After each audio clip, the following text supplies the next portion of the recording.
Hello ma'am, welcome to मंजिल India podcast. बहुत बहुत धन्यवाद श्रद्धा, आपने बुलाया और ये सुनहरा मौका दिया। जी, थैंक जी। You ma'am. तो हम लोग स्टार्ट करते हैं पहला क्वेश्चन कि जैसा कि अ, हमें पता चला है कि आप 12th में पढ़ते पढ़ते ही 11th के बच्चों को पढ़ाया, तो आप में ये कॉन्फिडेंस कहाँ से आया? एक्चुअली मेरे में ये कॉन्फिडेंस जो है ना, जब मैं अपने स्कूल टाइम में थी तो उस टाइम में मैं एंकरिंग किया करती थी। तो जब एंकरिंग किया करती थी तो वो तो ऑलरेडी कॉन्फिडेंट थी, तभी मैं एंकर भी थी। तो सबसे बड़ा योगदान है मेरी माता जी का, क्योंकि मम्मी हमेशा उनको ना कभी भी किसी चीज़ से डरने का आदत नहीं लगाई है। दूसरा, जैसे स्कूल में हम थे, जैसे हम ज्ञानस्थली से पास आउट हैं, तो वहाँ पे डायरेक्टर सर जो हैं, तो उनको अच्छे से पता था कि क्या करना सही रहता है, क्या नहीं रहता है। क्योंकि वहाँ पे जो सबसे बड़ी बात है कि वहाँ पे सबसे ज़्यादा जो संस्कार पे ही बात कराई जाती थी, वहाँ के टीचर्स जितने भी थे। और मेरे ट्यूशन टीचर थे जो कि बचपन से हमको पढ़ाए हैं, रंजीत सर, तो उनकी वजह से ये कॉन्फिडेंस मेरे में बहुत ज़्यादा आया था। डरने का आदत था नहीं। तो बस वही था कि मैं अपनी कोचिंग में पढ़ रही थी 12th में, तो मैं अपने क्लासमेट्स को ऐसे ही अपनी बिल्डिंग में पढ़ा रही थी। नहीं होता है कि क्लास में अपने बीएससी के लिए पढ़ाना, तो वो कर रही थी। तो जिस इंस्टीट्यूट में मैं पढ़ाई थी भागलपुर में, वो रेडियन इंस्टीट्यूट है। तो वहाँ के कोई प्रिंसिपल या डायरेक्टर थे, वो देख लिए। वो बोले कि मेरे टीचर को कि अरे मैम, ये जो है आपके यहाँ पे ना कोई पढ़ाती हैं। तो सर बोल रहे हैं नहीं नहीं ऐसा तो कुछ नहीं है, लेकिन उनको पता था, बातचीत करने से तो पता चल ही जाता है। तो उनको पता था, तो बोले हाँ हाँ ठीक है, हम भेज देंगे। तो फिर हम पहली बार जब गए तो वहाँ पे अच्छा अनुभव था। मेरे स्टूडेंट्स जो थे, मेरे फर्स्ट बैच के चेतन थे, प्रियांशु थे, वो लोग काफ़ी काफ़ी बेहतरीन है। मतलब ऐसा ही लगा ही नहीं कि मुझे इतना ज़्यादा उन लोगों से प्यार मिलेगा। रिस्पेक्टफुल मैनर में बहुत अच्छा लगा। तो वहाँ से मुझे कॉन्फिडेंस आया, बीएसटी की लेक्चरर बनी। मतलब 2018 से मैं बीएसटी की लेक्चरर बन गई थी। अच्छा। जी। तो आप अपने जर्नी के बारे में बताइए कि अभी तक, बचपन से लेकर अभी तक आपकी पढ़ाई कहाँ हुई, आपका क्या क्या हॉबी रहा, कि आपको क्या करना है, किस फील्ड में जाना है, और आप टीचिंग फील्ड में कैसे आए? जी। जो मेरा स्टार्टिंग था, जो मैं जब आई थी, तो मेरे पापा टीचर हैं, प्राइवेट टीचर हैं। तो वो अपने स्कूल में, उन लोगों का छोटा मोटा स्कूल चलता था। लेकिन वहाँ पे ये था ना कि आप समझिए कि आप अगर छोटे हैं तो जितना अच्छे से आपको छोटे स्कूल में गाइड होगा, क्योंकि वहाँ पे कम बच्चे रहते हैं और वहाँ पे गाइडेंस बहुत अच्छा मिल जाता है बच्चों को। तो वहाँ से मुझे 4th स्टैंडर्ड तक मैं यूडीआर में थी, विनोद सर का स्कूल था वो। वहाँ पे पापा भी टीचर थे। उसके बाद 5th स्टैंडर्ड से मैं ज्ञानस्थली चली गई। ज्ञानस्थली जाने के बाद मुझे ऐसा कुछ नहीं था कि स्कूल आई हूँ, वहाँ पे टीचर्स थे, वहाँ स्टूडेंट बहुत ज़्यादा थे। तो वहाँ से मेरा धीरे धीरे 5-6 में तो कुछ नहीं, 7 से मैंने एंकरिंग या ये डांस सिंगिंग स्टार्ट किया। महेश सर का बहुत बड़ा योगदान रहा है मेरे हर चीज़ में। कल्चरल प्रोग्राम में जाने के लिए सुरजीत सर का रहा है, क्योंकि उस टाइम से वो लोग मेरे को जानते थे। अच्छा। तो वहाँ पे ये सारा चीज़ हुआ। मनीष सर थे, रब सर थे, तो उन लोगों का ऐसा था कि वो लोग गाइड करते गए कि हाँ, एंकरिंग में आपको ये अच्छा लगना है, मतलब ये बोलना है, ये बोलना है। आवाज़ की वजह से भी जानी, और साथ ही साथ मैं जो प्रचार वगैरह होता है, उस टाइम में रॉक एंड रिदम था यहाँ पे, तो उसमें फीमेल वॉइस जो है, मैं 400+ फीमेल वॉइस भी दी हूँ। जैसे जी हाँ अब आपके शहर में, ऐसे वाला। तो वो मैं उनकी स्टूडेंट थी, वो बोलते थे सर कि हाँ फीमेल वॉइस देना है तो चलो दे दो। तो यहाँ से मेरा जर्नी स्टार्ट रहा था। 10th के बाद, 10th में मेरा भी 10 CGPA था। 10th के बाद ऐसा था कि कहीं जाना है बाहर, क्योंकि यहाँ पे उस टाइम में उतना डेवलपमेंट नहीं था। तो बाहर जाना है तो मैं भागलपुर गई। भागलपुर में स्कूलिंग तो हुआ नहीं, नॉन अटेंडिंग में ही सीबीएसई से हुआ। एंड देन फिर कोचिंग आया, प्रियतम सिन्हा सर का कोचिंग में गई। तो उनकी कोचिंग में कॉमर्स था, तो कॉमर्स पढ़ रही थी। और साथ ही साथ ना मुझे ऐसा हमेशा से था सेल्फ डिपेंडेंट बनने का। जब मैं बन रही थी तो उस टाइम में मेरे फैमिलीज में किसी को पता नहीं था कि मैं पढ़ा भी रही हूँ। मैं वहाँ पे भी 9th-10th के बच्चों को पढ़ा रही थी, जूनियर बच्चों को पढ़ा रही थी। और सबसे बड़ी बात क्या है ना, कि मैं जहाँ रहती थी वहाँ, वो घर जो था मेरे अंकल जी हैं उनकी बहन का था। मतलब मेरे अंकल जी हैं, वो पापा और अंकल जी दोस्त थे हमारे घर पे। वो लोग बहुत दिन से रेंट पे भी थे। तो वहाँ पे गई। एंड देन फिर वो जो पीसी थी वो बहुत मानी, बहुत ज़्यादा। मतलब मुझे कभी अखड़ भी नहीं आने दिया कि आप घर से दूर हैं। दूर है। मतलब पीसी, पीसू, भाभी, भैया, दीदी, जीजू, ये लोग सब थे। तो सब लोग बहुत ज़्यादा प्यार किए। वहाँ पे दीदी लोग भी थी, तो वहाँ से फिर मेरा ऐसा था कि मुझे उस टाइम में उस कॉलोनी में जहाँ पे मेरा हॉस्टल था, वहाँ पे ज़्यादा स्टूडेंट्स नहीं जानते थे, लेकिन ज़्यादा अंकल आंटीज जानने लगे कि हाँ अरे मिताली आ रही है, ये वाला चीज़। तो बहुत ज़्यादा प्यार मिला। तो फिर वहाँ से ही जर्नी स्टार्ट हुआ पढ़ाने का ऐसा कुछ था नहीं। फिर 12th के बाद मुझे क्लैट देना था, तो मैं क्लैट का प्रिपरेशन की, 1 साल वहाँ पे था। और एक और बात, भागलपुर में ऐसा भी नहीं था कि मेरे रिलेटिव्स नहीं थे। मेरी दीदी थी, मेरी खुद की छोटी पीसी थी, मतलब बुआ जिसको कहते हैं। तो उन लोगों का भी था कि आप यहाँ पे आके रह लो। मुझे कुछ भी ऐसा होता था तो कपड़ा उपड़ा गंदा हुआ, मैं दीदी के घर पे जाके देती, तो वो सब चीज़ करके रख देती थी। तो वो सारा चीज़ अच्छा लगता था कि हाँ चलो, सारे फैमिलीज थे, बट स्टिल मम्मी बोली कि सेपरेट रहना ही ठीक है, मतलब तुम भी पढ़ने वाले स्टूडेंट हो तो थोड़ा। और पीसी का भी डेली कॉल, मम्मी का भी डेली कॉल, ये सारा चीज़ में एक अच्छा वातावरण मिला। मुझे कभी ऐसा कभी फील ही नहीं हुआ कि मैं किसी चीज़ से दूर हूँ। तो ये सारी चीज़ में आपका जर्नी स्टार्ट हुआ। वहाँ से फिर कोविड के टाइम में आया। कोविड जब आया तो मैं वापस आई। क्लैट का एग्ज़ाम दी थी उस टाइम में। फैब का एग्ज़ाम नवंबर में हुआ था, 2020 की बात है। एनएलयूज़ निकला। एनएलयूज़ निकलने के बाद पलामू में हुआ था। कुछ ऐसा मार्क्स था, कट ऑफ मार्क्स ही था, लेकिन कुछ भी पैसा वैसा का था। तो तब तक पापा का यहाँ पे होम ट्यूशन भी देते थे और प्ले स्कूल था, लेकिन कोविड के टाइम में तो जो टीचर्स हैं वो सब का सेट डाउन हो गया था। तो फाइनेंशियली वैसा कुछ था नहीं, तो वो चीज़ में मैं घर पे बोली ही नहीं कि ऐसा ये है कि हमको वहाँ जाना है, क्योंकि वो हट चुका था। मम्मी का भी उस टाइम में तबीयत खराब चल रहा था। तो बस वहाँ से फिर एनएलयूज़ भी छूट गया। देन फिर धीरे धीरे करके डायनामिक खोली, डायनामिक कॉमर्स क्लासेस। पहले स्टूडेंट महेश सर के बेटे चीकू में बने। तो उस टाइम में ऐसा भी नहीं था कि यही चलाना है। 4 स्टूडेंट से स्टार्ट किए। फर्स्ट बैच की स्टूडेंट श्रुति झुंझुनवाला, वो आपकी सीए फाइनलिस्ट बन गई। सेकेंड बैच जब स्टार्ट हुआ तो उसमें सैयद थे, तो वो जो है वो आपके सीए, सीएमए और सीएस तीनों फाइनलिस्ट बन गए। वहाँ से फिर धीरे धीरे टॉपर्स आना स्टार्ट हो गए।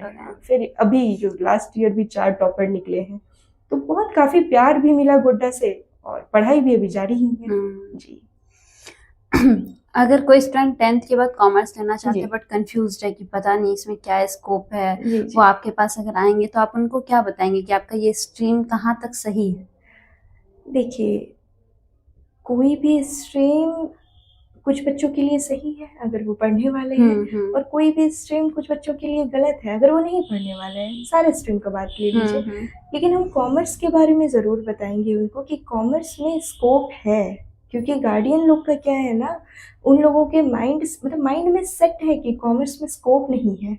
आप अभी जस्ट हमारा जब बात हो रहा था तो आप उसमें बोली कि मैम यहाँ पे तो साइंस और आर्ट्स ही लेते हैं, कॉमर्स का है ही नहीं कुछ ऐसा कुछ। मतलब 10th तक तो जनरली पता ही नहीं होता है कि कॉमर्स एग्जैक्टली तो ये तो गवर्नमेंट की भी गलती है। लेकिन अभी अभी सुधार भी आया है। 9th का अपडेटेड सिलेबस जो आया है उसमें स्टार्टअप के बारे में है, उसमें पार्टनरशिप के बारे में है, उसमें बहुत सारी चीज़ों के बारे में है। तो बस वहाँ से हम कॉमर्स के बारे में बताएंगे कि स्कोप है। अगर आपको मेडिकल इंजीनियरिंग करना है तो आप साइंस की ओर जाइए। अगर आपको है कि बाकी कुछ अलग करना है तो आप कॉमर्स से भी कर सकते हैं। और कॉमर्स में एक गुण भी है। क्या गुण है कि जैसे बीपीएससी इधर जो फॉर्म निकला था, इसमें आपका 30 पोस्ट था। 30 पोस्ट में 28 पोस्ट जो था, मतलब उसमें जो वैकेंसी थी, जितने भी मतलब 28 डिपार्टमेंट जो था, 28 डिपार्टमेंट में सारे लोग भर सकते हैं, आर्ट्स, साइंस और कॉमर्स वाले।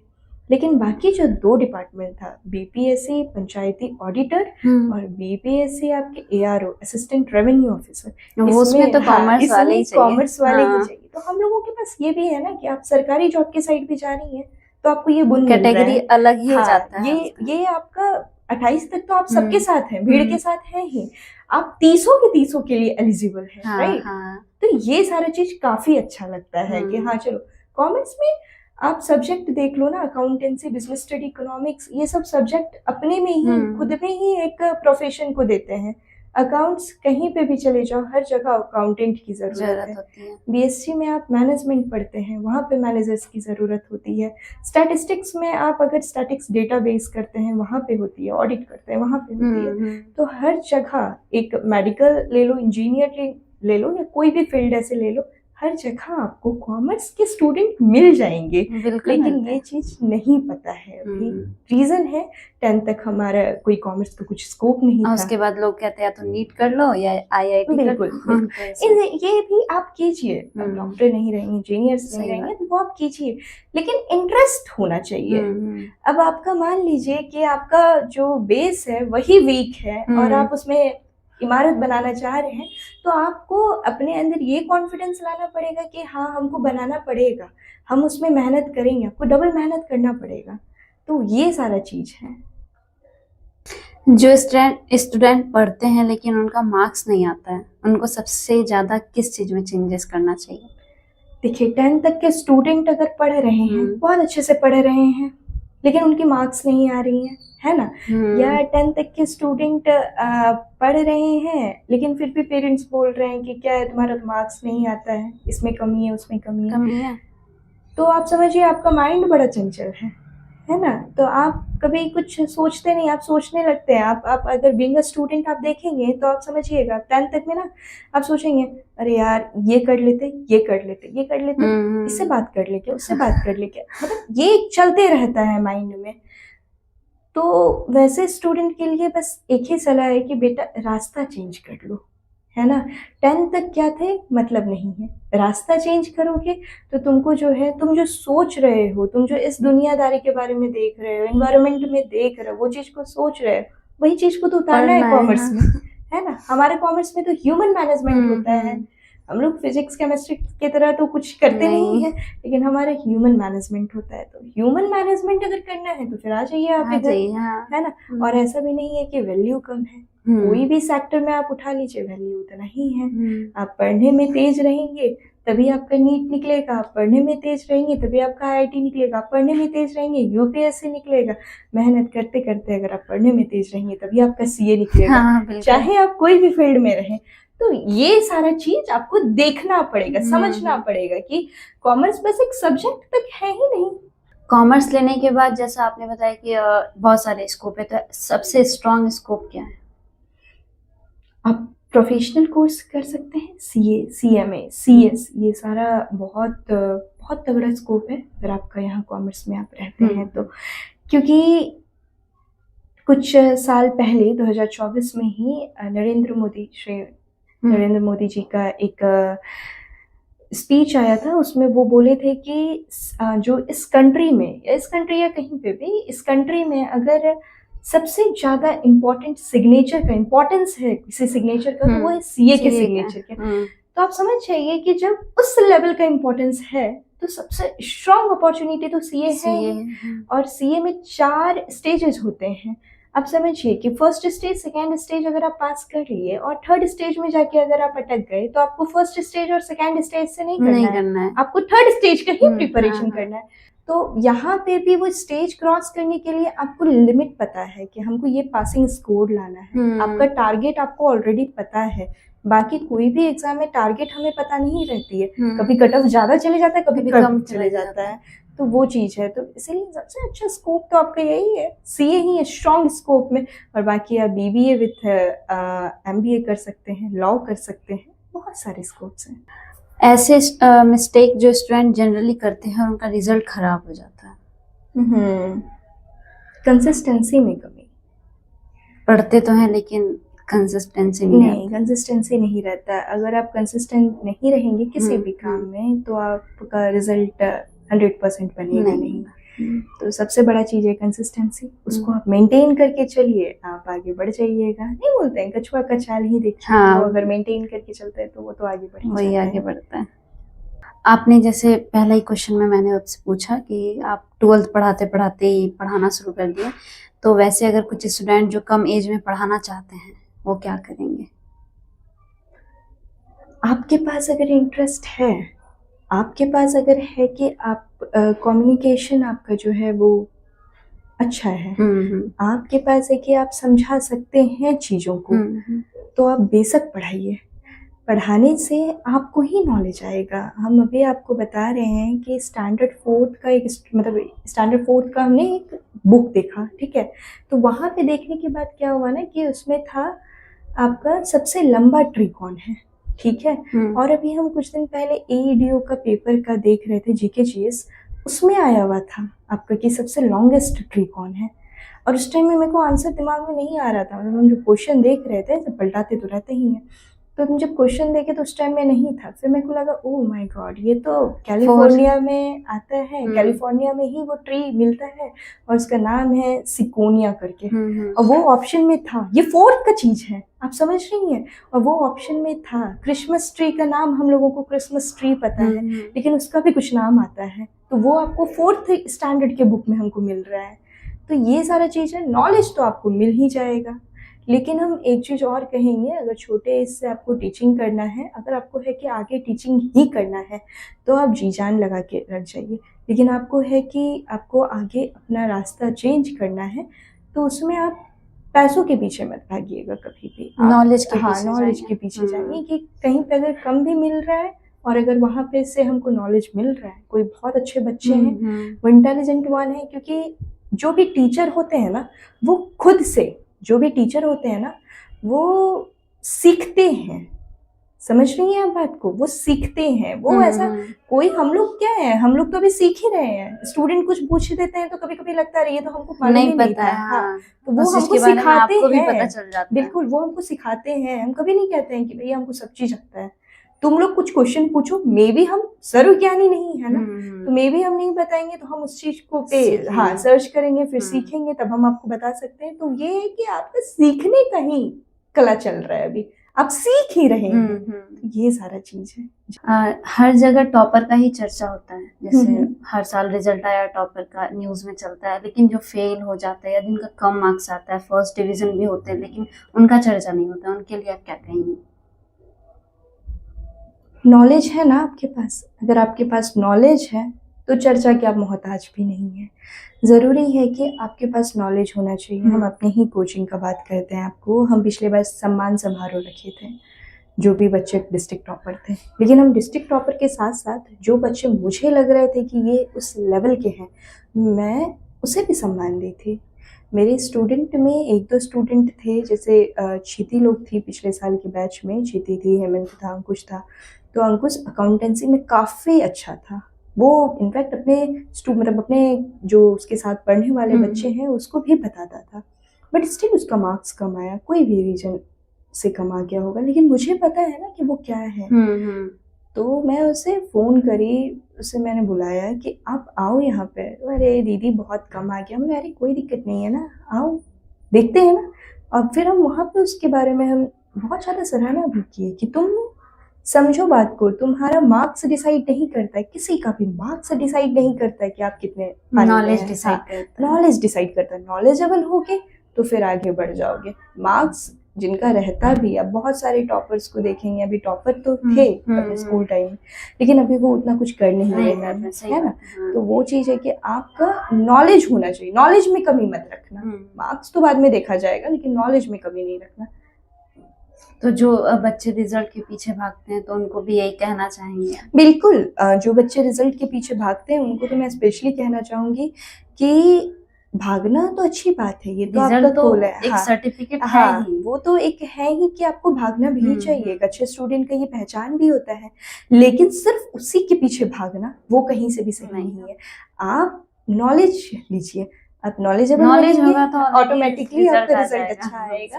लेकिन कभी कभी हो जाता है, कुछ दिक्कतें आ जाती हैं, कुछ दिक्कतें बच्चों की लाइफ में भी आती हैं। अभी हम 11th-12th के बच्चों को पढ़ा रहे हैं, तो हमको पता है कि क्या दिक्कत आ सकता है उन लोगों के लाइफ में, है ना। टीनेजर्स है ना, तो वो हम सारे लोगों से ऐसा हम शेयर, मतलब ऐसा जैसे हम लोग बात करते हैं तो हमसे शेयर भी होता है कि क्या प्रॉब्लम है, बताओ कहाँ पे। तो मेरा प्रोसेस हमेशा रहता है कि थोड़ा रुको, बताओ मेरे को, तो एक डायरेक्शन दिखाने का कोशिश करते हैं। आप कभी भी किसी को ना टाइट से पकड़ नहीं सकते हैं। नहीं, वो फिर आप अगर अगर आप उसको टाइट से पकड़ेंगे ना, तो उनको अगर आप हल्का सा भी ढील और वो उड़ेंगे तो फिर उड़ जाएंगे। लेकिन आप अगर उनको छोड़ देंगे ना उड़ने के लिए, तो उनको डर रहेगा कि हमको कहीं टाइट से नहीं पकड़ा जाए, तो वो कभी भी कुछ गलती नहीं करेंगे। तो ये सारा चीज बहुत ज्यादा जरूरी है, एक पेरेंट्स को भी ये चीज समझना चाहिए। हाँ, कि आप अपने बच्चों को ऐसे टाइट से पकड़ नहीं सकते हैं, क्योंकि हल्का सा भी उनको हल्का सा भी छूट मिलेगा वो उड़ जाएंगे। आप हल्का छोड़िए ना। आप देखिए आपके बच्चे कभी कुछ भी गलत नहीं करेंगे, अगर आप छोड़ दीजिएगा तो वो उनको डर रहेगा कि हम अगर कुछ गलती करेंगे तो हम फिर मेरा वो हाल हो जाएगा, इसलिए वो कोई गलती नहीं करेंगे। कॉमर्स स्टूडेंट के लिए सबसे ज्यादा अभी के टाइम पे कौन सा स्किल जरूरी है आपके लिए? स्किल में डिग्री के अलावा कुछ? कम्युनिकेशन स्किल होना चाहिए, क्योंकि हम अभी आपको अभी जस्ट बताए कि ह्यूमन मैनेजमेंट होता है इसमें। कम्युनिकेशन स्किल ही होना चाहिए सबसे ज़्यादा, ठीक है, क्योंकि कम्युनिकेशन स्किल अगर रहेगा तो आप मैनेजमेंट में अच्छे कर लेंगे ना, आप सबको मैनेज करके रख सकते हैं डिग्री के अलावा। अगर डिग्री के अलावा अगर आप बात करें तो communication skill is the best. जैसे कि आपने बताया कि आप अपने स्कूल टाइम में एंकर हुआ करते थे, फिर डांसिंग में इंटरेस्ट था, सिंगिंग में इंटरेस्ट था, तो वैसे बच्चे जिनको इन सब में इंटरेस्ट है उनके बारे में आप क्या बताएंगे? मल्टी टैलेंटेड होना कितना जरूरी है? मल्टी टैलेंटेड होना इसीलिए ज़रूरी है क्योंकि आपके अंदर वो कॉन्फिडेंस लाता है, ठीक है, वो आपके अंदर कॉन्फिडेंस बहुत तगड़ा लाता है। सीरियसली हम जान रहे हैं, हम वैसे पोइट्री भी करते हैं, हम कुछ पंक्ति लिखते भी हैं, तो मुझे ये पता है कि अगर आप मल्टी टैलेंटेड होते हैं तो आपके अंदर तो सबसे पहले कि आप स्टेज फियर आपको रहेगा नहीं रहेगा। आप साथ साथ में आप जो है एक अलग पहचान भी अपना बनाएंगे। पढ़ाई के साथ साथ अगर आप इन सब चीज़ों में तो वो पहचान आपका बन जाएगा, कॉन्फिडेंस आएगा। तो वैसे बच्चों के लिए मैं वही कहूँगी ना कि आप रहो, बेशक रहो, आपका कॉन्फिडेंस बिल्ड होगा। साथ साथ आप अपने आप के लिए जो इम्पोर्टेंट है उस चीज़ को मत छोड़ो। आपके लिए पढ़ाई इम्पोर्टेंट है, 12th तक एटलीस्ट पढ़ाई तो बहुत इम्पोर्टेंट है। ग्रेजुएशन में अगर आपको जाना है, आपको अगर डांस में इंटरेस्ट है तो आप डांस के साइड चले जाओ, ग्रेजुएशन से करके आगे आप बढ़ सकते हैं। सिंगिंग में इंटरेस्ट आप उधर चले जाओ, लेकिन 12th तक जो कोर, जो मेन जो स्ट्रीम होता है या मेन जो पढ़ाई होता है वहाँ तक एटलीस्ट करके जाओ कहीं भी। तो बस यही है कि उनके अंदर कॉन्फिडेंस भर जाएगा, उनको जो है लोग भी पहचानेंगे और साथ साथ में कॉन्फिडेंस ही गेन होगा।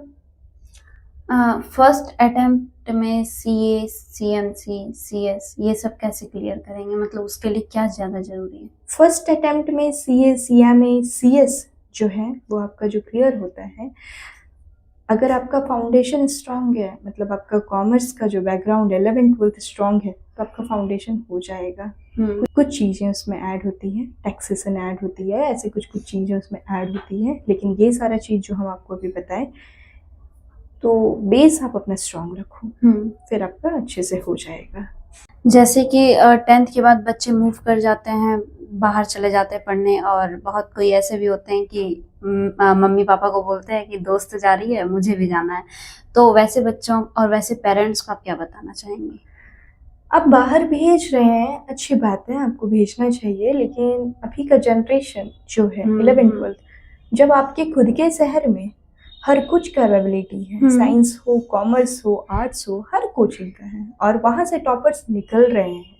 अब बाहर भेज के भी वो अच्छा नहीं मार्क्स ला पा रहे हैं जितना अच्छा से यहाँ पे बच्चे पढ़ के ला पा रहे हैं, आंखों के सामने रह के तो वो सबसे अच्छी बात है ना, क्यों बाहर भेजना है फिर? सही बात। जो आपका एक्सपेंडिचर वहाँ पे होगा, जितने भी खर्च वहाँ पे होंगे, वो आप यहाँ पे कर लेंगे, यहाँ पे आपका कवर अप हो जाएगा। यहाँ ज्यादा पढ़ाई का सामान दीजिए। हाँ बिल्कुल, पेरेंट्स है ना नजर के सामने, तो आप वो देख लेंगे कि आगे जो बच्चा है वो मेरा आगे कर पाएगा कि नहीं कुछ।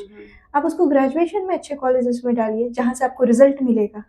ये 11th 12th में मेरे ख्याल से अगर यहाँ कुछ नहीं रहता तो आप भेज सकते थे। जब यहाँ सब चीज़ है, यहाँ से आप देख रहे हैं कि हर साल कोई ना कोई बच्चे निकल रहे हैं, अच्छा करके निकल रहे हैं, तो आपको बाहर भेजने की आवश्यकता ही नहीं है। अब बच्चे अगर आपसे जिद भी कर रहे हैं तो आप उनसे ये पूछिए कि आप तुम क्यों जिद कर रहे हो, तुम्हारे पास क्या है? अब तो ऑनलाइन भी सारा कुछ आ गया है, और अभी तो इवन गवर्नमेंट स्कूल में भी इंग्लिश मीडियम का बुक अब चलना शुरू हो गया, टीचर अब मिलने लगे हैं। ये गर्ल्स हाई स्कूल जिससे खुद मैं पास आउट हुई, उस टाइम पे हिंदी मीडियम का बुक था, अभी जाते हैं तो देखते हैं इंग्लिश मीडियम का बुक चला, मतलब लगता है कि कुछ तो चेंजेस हाँ, हुआ है। बिल्कुल। देखिए सीबीएसई पैटर्न हो गया है हाँ, और हाँ। सीबीएसई बेस्ड भी हो गया है, तो आप समझिए ना, जब गोड्डा जैसा छोटा, पहले तो बहुत ज्यादा पिछड़ा शहर था हमारा, लेकिन अब इतना अच्छा बन गया है, हर जगह कोचिंग में भीड़ है, लोग आते हैं गोड्डा में पढ़ने के लिए। एग्जैक्टली आप लोकल देख लीजिए, किसी भी विलेज वगैरह से कहीं से भी लोग आ रहे हैं गोड्डा में पढ़ने के लिए, तो अब क्यों जाना है आपको बाहर? अब बाहर जाइएगा आपको भाई ये 10,000 20,000 जाएगा ही पर मंथ के हिसाब से, 10,000 ही जाएगा, और आप यहाँ पे अगर रखिएगा 10 से 15,000 में आपका पूरे साल का कोचिंग फी निकल जाएगा, तो आप क्या कीजिएगा बाहर भेज के? अभी उतना मैच्योरिटी भी नहीं आया है बच्चों में, और आप बोल रहे हैं बाहर जाना है, तो ये सारा चीज को गार्जियन को भी समझना चाहिए, क्योंकि गार्डियन जो होते हैं ना, वो बच्चों को उनके कहने पे भेज देते हैं, उनको लगता है कि नहीं वो कर लेगा, उन पे प्रेशर भी आ जाता है।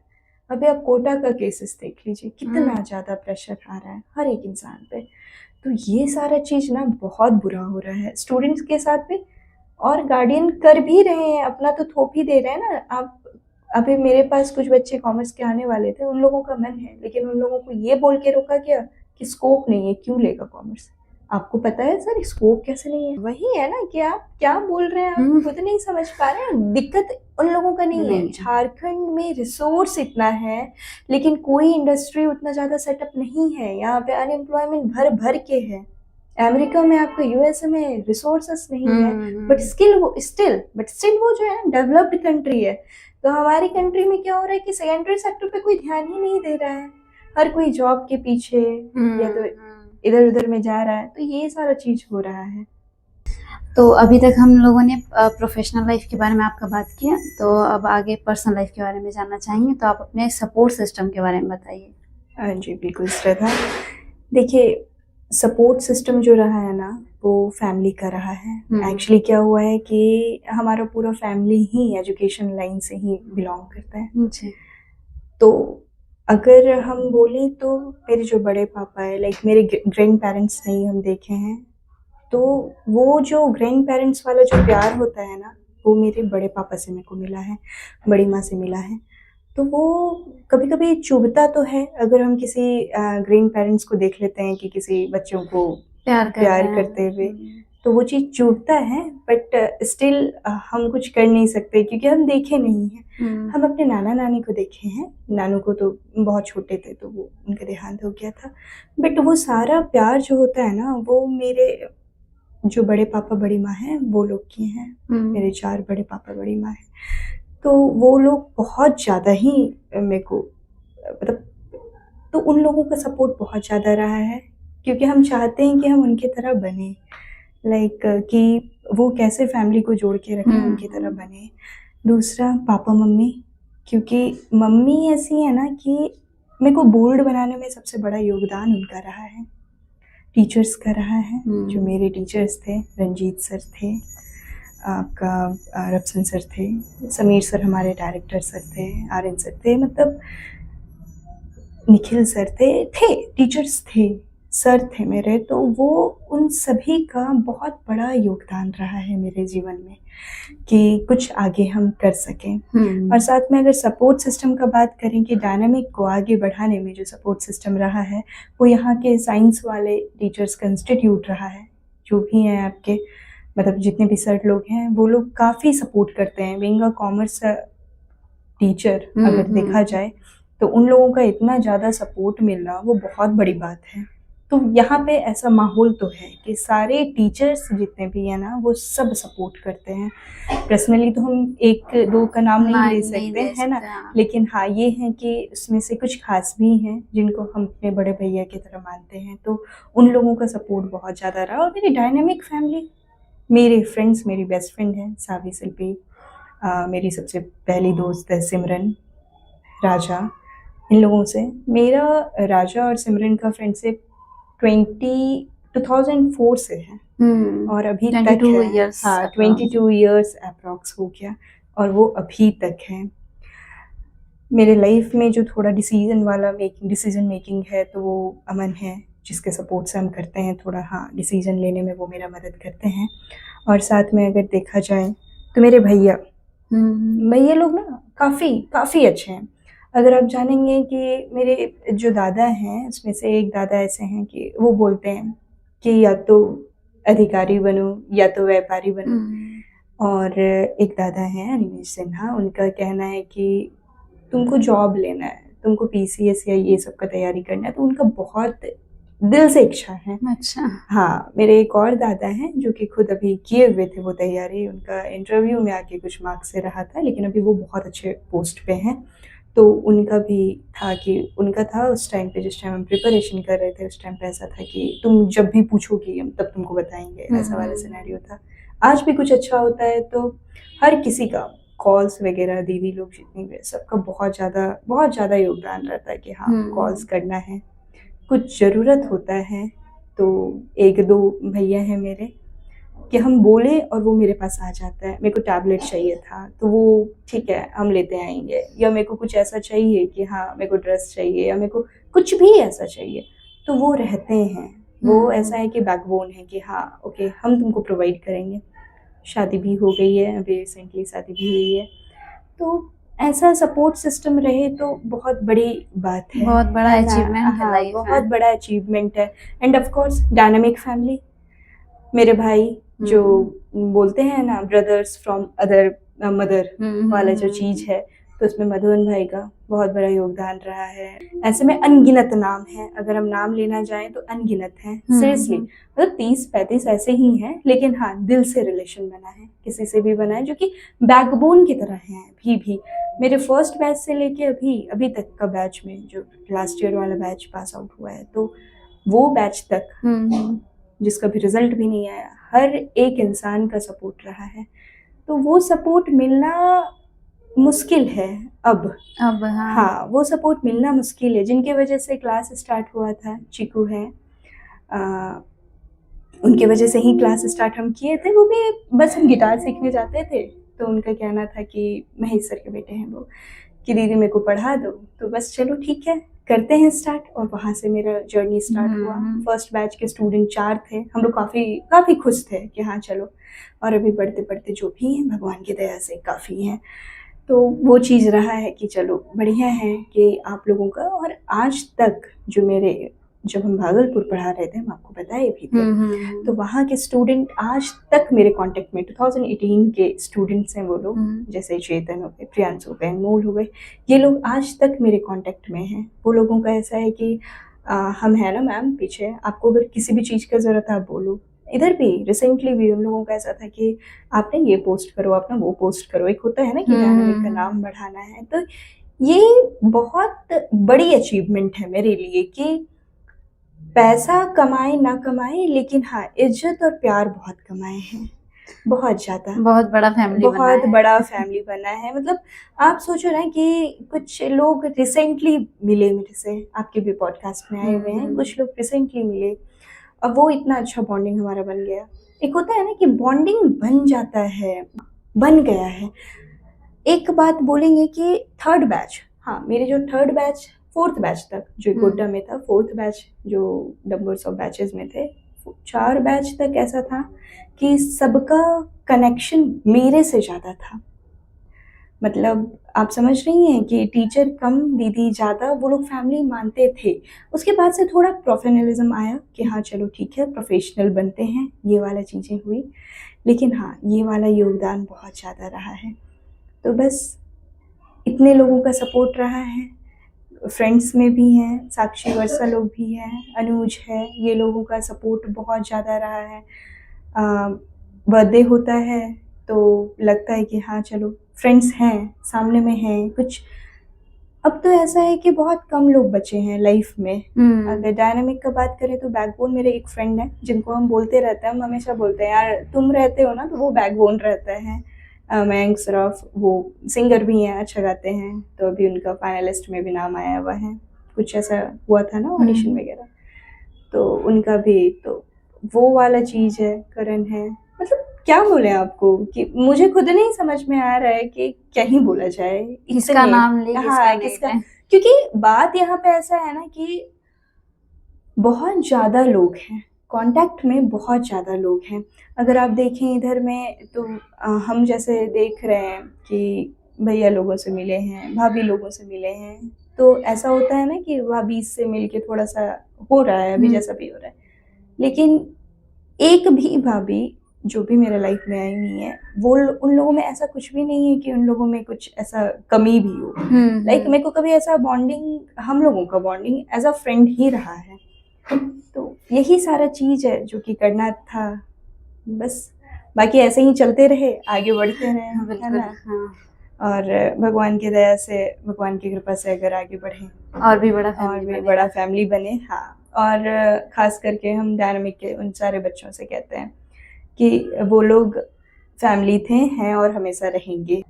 पापा ना पंचुअल हैं बहुत ज़्यादा, तो उनसे वो वाला गुण आया है कि पंचुअलिटी को कैसे मेंटेन किया जाए, क्योंकि वो भी प्राइवेट टीचर हैं, तो उनको बहुत अच्छे से पता है। अभी हम लोगों का छोटा सा किड्स स्कूल चल रहा है जिसमें 5th स्टैंडर्ड तक की पढ़ाई होती है, तो हम चाहते हैं कि वो स्कूल को हम अपने तरीके से बड़ा करें, बच्चे कम रहें लेकिन नॉलेज रहा बच्चे को। बच्चा हाँ, ऐसे भी कम रहता है तो ज्यादा फिर हाँ, हो वो चीज़ है कि बच्चे कम ही रहें लेकिन उन लोगों हम्म। के पास नॉलेज रहे, तो ये सारा चीज़ है। और पापा का है ना कि वो डिसिप्लिन जो होता है वो बहुत बहुत अच्छा, बहुत तगड़ा मेंटेन करके चलते हैं। और साथ में अगर बात किया जाए मम्मी का, तो मम्मी में हम जो भी हैं ना, बोल्ड हैं या जो भी हैं, जैसे भी हैं, तो वो रीज़न ही मम्मी है, क्योंकि मम्मी हमको कभी भी किसी चीज़ में रोकी ही नहीं कि ये नहीं करो, इसमें ये होगा। नहीं, मम्मी है कि रिस्क लो, अगर लेना है लो, करना है करो। जब हम पढ़ाना स्टार्ट किए थे तो स्टार्टिंग में पापा को पता नहीं था, ठीक है, लेकिन फिर ठीक है, पता नहीं था, बाद में पता चला। तो पापा का कहना था कि पढ़ाना है पढ़ाओ, नहीं पढ़ाना है तो हम मैनेज कर लेंगे, तुम पढ़ लो। लेकिन पढ़ाना पैशन था, कब ये प्रोफेशन बन गया नहीं पता चला। तो वही चीज़ है कि ऐसे सपोर्ट अगर रहे तो फिर आगे बढ़ ही जाएंगे। अभी तो आपसे भी अच्छा खासा बन गए हाँ, हैं, है ना। हाँ। कि आप लोग भी अभी फैमिली के ही हिस्सा बन गए हैं। हाँ। तो वो सारा चीज़ बहुत ज़रूरी होता है श्रद्धा, कि आप जिनसे भी मिले उनके साथ एक अलग ही बॉन्डिंग हाँ, अलग ही बॉन्डिंग है। वो मेरे साथ है। हम रिसेंटली बहुत लोगों से मिले, हम फर्स्ट टाइम मिले और अभी लगता नहीं है कि हम फर्स्ट टाइम मिले हैं। तो वो बॉन्डिंग ही बहुत अलग है, बहुत अलग है।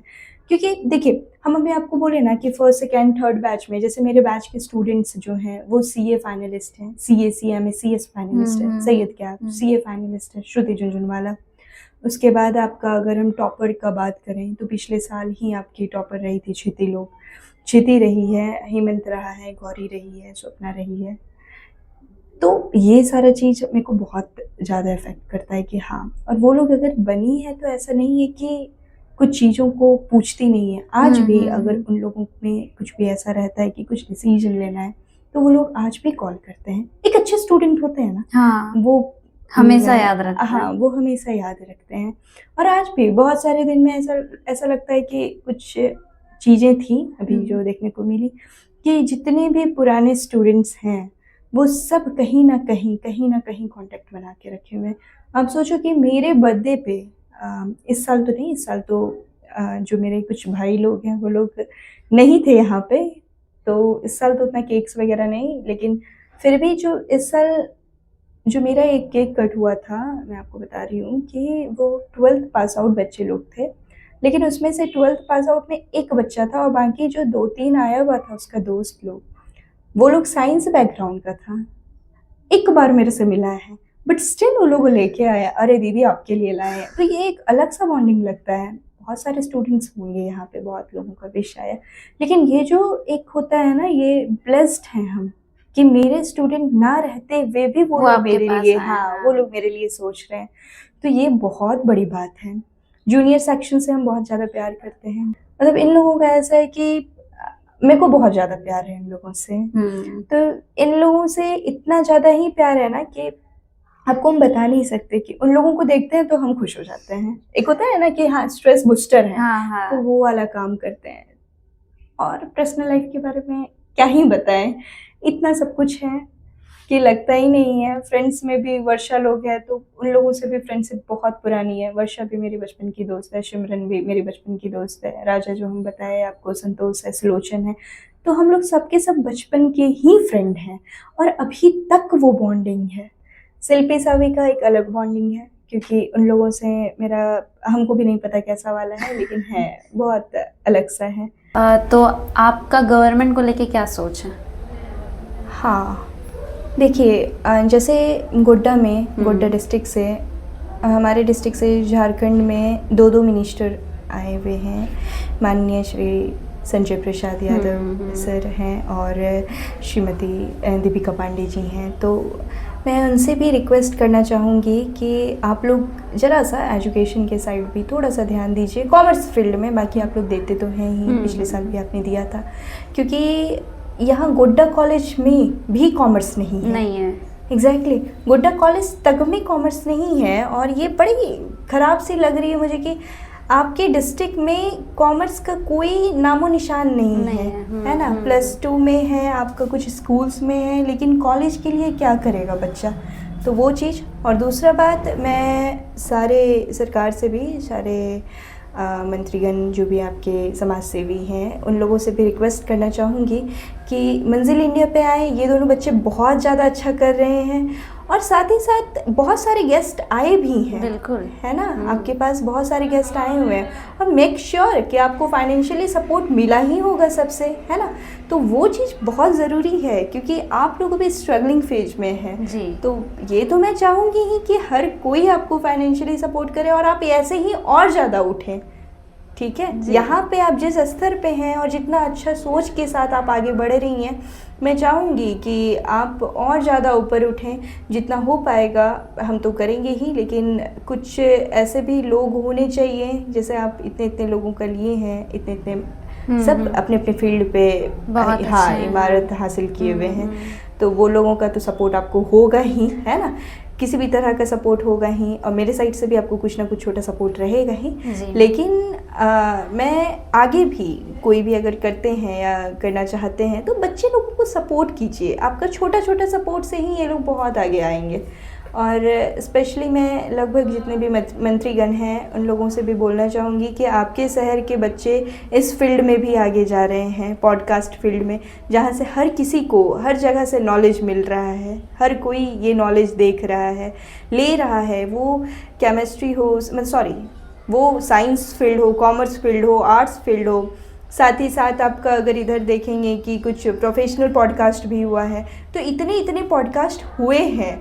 तो ये चीज़ है कि ये हर जगह का, हर तरफ से, मतलब एक इन्वायरमेंट के विषय में अगर जाना जाए तो ये हर तरह से आप लोगों को नॉलेज पहुंचा रही हैं, यहाँ के दर्शक को नॉलेज पहुंचा रही हैं। तो श्रद्धा, आपको मैं एक बहुत बहुत शुभकामनाएं दूंगी कि आप ऐसे आगे बहुत ज़्यादा बढ़ते रहें, है ना। और आगे जितने भी गेस्ट आए, मेक श्योर करें कि वो लोग तो आपको इमोशनली तो सपोर्ट मिलेगा ही, लेकिन वो लोग आपको फाइनेंशियली भी सपोर्ट ज़रूर करेंगे, क्योंकि जाहिर सी बात है ये तो सोच हर किसी का होता है। आपका सबसे ज़्यादा अच्छा लगा कि आपने कभी किसी चीज़ का डिमांड नहीं किया, है ना, कि आप, मेरे को इतना अच्छा लगा कि मुझे लग रहा है कि आपको कटिंग करना पड़ेगा, आपको हर चीज़ करना पड़ेगा, बट स्टिल आपने कोई डिमांड नहीं करी।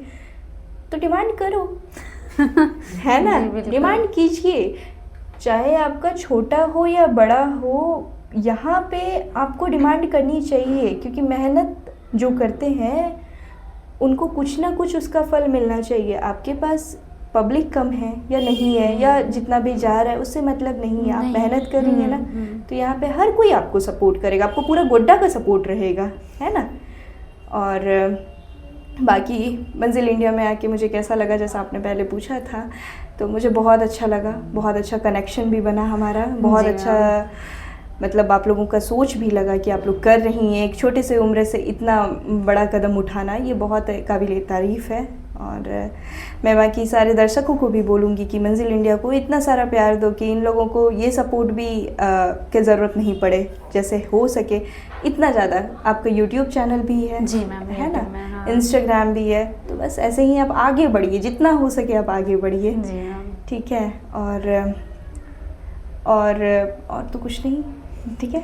बाकी सब बहुत बढ़िया लगा। आपका जो एक तरीका होता है वो काफ़ी सराहनीय है, मतलब काफ़ी काबिल तारीफ़ है कि अगर आप ऐसे ही आगे बढ़ते रहिए, ऐसे ही बात करते रहिए, और आपका कम्युनिकेशन जो तरीका है, जो जी, कम्युनिकेशन जी। स्किल है, वो बहुत अच्छा है। Thank मुझे you, बहुत अच्छा thank लगा। you. धन्यवाद। Thank you.